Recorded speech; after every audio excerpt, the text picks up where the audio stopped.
ഇന്നലെ കിടന്നത് എവിടെ, ഇന്ന് കിടക്കുന്നത് എവിടെ?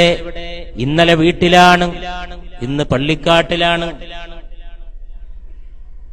വീട്ടിലെ മെത്ത പിരിഞ്ഞ് നമുക്ക് കാട്ടിലാറടി മണ്ണാണ്. ഞാൻ എവിയുടെ ഈ ഗാനശകലം ഇന്നത്തെ മാപ്പിളപ്പാട്ടിന്റെ മോർച്ചറിക്ക് മുമ്പിൽ സമർപ്പിക്കുന്നു. വീട്ടിലെ മെത്ത പിരിഞ്ഞ് നമുക്ക് കാട്ടിലാറടി മണ്ണാണ്. ചേലിൽ ചെന്ന് കിടക്കണ നമ്മുടെ മേലെ വരുന്നത് കല്ലാണ്. ഇരയുമ്മൽ കണ്ണീരതും ചേർത്ത് മണ്ണതിനാലെ അടവാക്കും വിടവിനെ വാറിലേ. പരൻ വിധിച്ചുമായിട്ട് ചൊങ്കിൽ നടക്കുന്ന ശുജാഅത്ത് നമുക്കുണ്ട് നാട്ടിലെ. കഥയെന്തെന്നറിവുണ്ടോ നാളെ കിടക്കുന്ന ഖബറെന്ന ഭയങ്കര വീട്ടിലെ.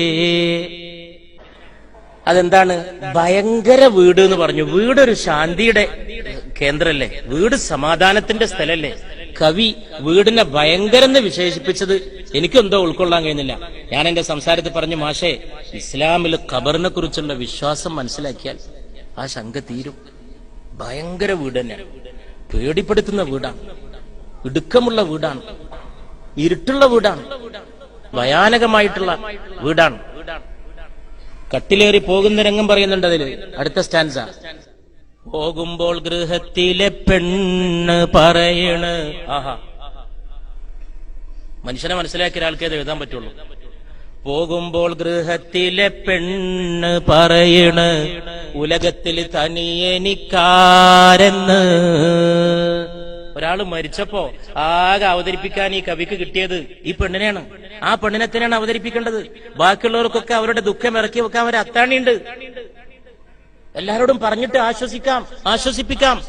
പക്ഷേ വീട്ടിനകത്തൊരു പെണ്ണുണ്ട്.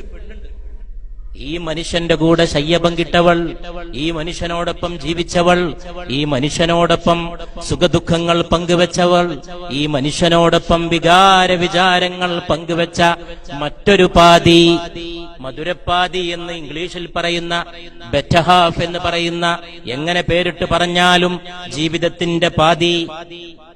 അതുകൊണ്ട് മാപ്പിളപ്പാട്ടിന്റെ മന്ത്രമായിട്ട് ഇത് മുഴങ്ങട്ടെ, ഇമാതിരിയുള്ള നല്ല നല്ല വരികൾ. മരണത്തിലൂടെ പരലോകത്തേക്ക് ഒരു കവാടം വന്നു. മരണം യഥാർത്ഥത്തിൽ ഒരു പാരിതോഷികമാണ്.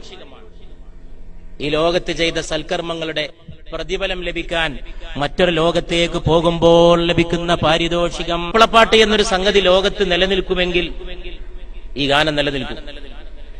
ഇതിന്റെ ആ രംഗം അതിൽ ശരിക്കും അവതരിപ്പിച്ചിട്ടുണ്ട്. വീട്ടിലെ മെത്ത പിരിഞ്ഞ് നമുക്ക് കാട്ടിലാറടി മണ്ണാണ്. എഴുതുന്ന ആളും നന്നാവണം, പാടുന്ന ആളും നന്നാവണം, ഒക്കെ ഒക്കണം. അപ്പോഴതിന്റെ ഒരു ചേരുവ ശരിയായി തീരുള്ളൂ. ഇതിനൊരു ചേരുവുണ്ട്. വീട്ടിലെ മെത്ത പിരിഞ്ഞ് നമുക്ക് കാട്ടിലാറടി മണ്ണാണ്. ചേലിൽ ചെന്ന് കിടക്കണ നമ്മുടെ മേലെ വരുന്നത് കല്ലാണ്. ഇരയുമ്മൽ, അടുത്ത വരി ലോക സാഹിത്യത്തിലെ ഉജ്ജ്വലമായ രചനയാണ്. ഇരയുമ്മൽ കണ്ണീരതും ചേർത്ത് മണ്ണതിനാലെ. ആഹാ, ഇങ്ങനൊന്നും എഴുതണമെങ്കിൽ മഹാഭാഗ്യം വേണം. ജൈനവ വാത്തുട്ടി എന്ന് വിളിച്ചന്ന് മാപ്പിളപ്പാട്ടായി. പാത്തുമാ, ഇരയുമ്മൽ കണ്ണീരതും ചേർത്ത് മണ്ണതിനാലെ അടവാക്കും വിടവിനെ വാറിലേ. കണ്ണീര് ചേർത്ത്, ബന്ധുക്കളായ നിങ്ങളുടെ കണ്ണീര് ചേർത്ത് കുഴച്ച മണ്ണ് കൊണ്ടാണ് ഖബറിന്റെ വിടവ് അടക്കുന്നതെന്നാ പറയണത്. അത്ഭുതം. കലയുടെയും സാഹിത്യത്തിന്റെയും കവിതയുടെയും ഒക്കെ ശക്തി എന്ന് പറയുന്നത് ഇതാണ്. ഇന്നത്തെ മാപ്പിളപ്പാട്ടില് മാപ്പിളിയില്ല, പാട്ടുമില്ല. അവരോട് പറയണം, പാട്ടിനെ അതിന്റെ പാട്ടിന് വിട്ടോളൂ എന്ന് അവരോട് പറയേണ്ട കാലം വന്നിരിക്കുന്നു. ലക്ഷമാശ പ്രസംഗത്തിൽ പറഞ്ഞു, ഒക്കെ ശരിയായിട്ടുണ്ട് ഈ രചനയില്, ഒന്ന് മാത്രം എനിക്ക് ദഹിക്കുന്നില്ല.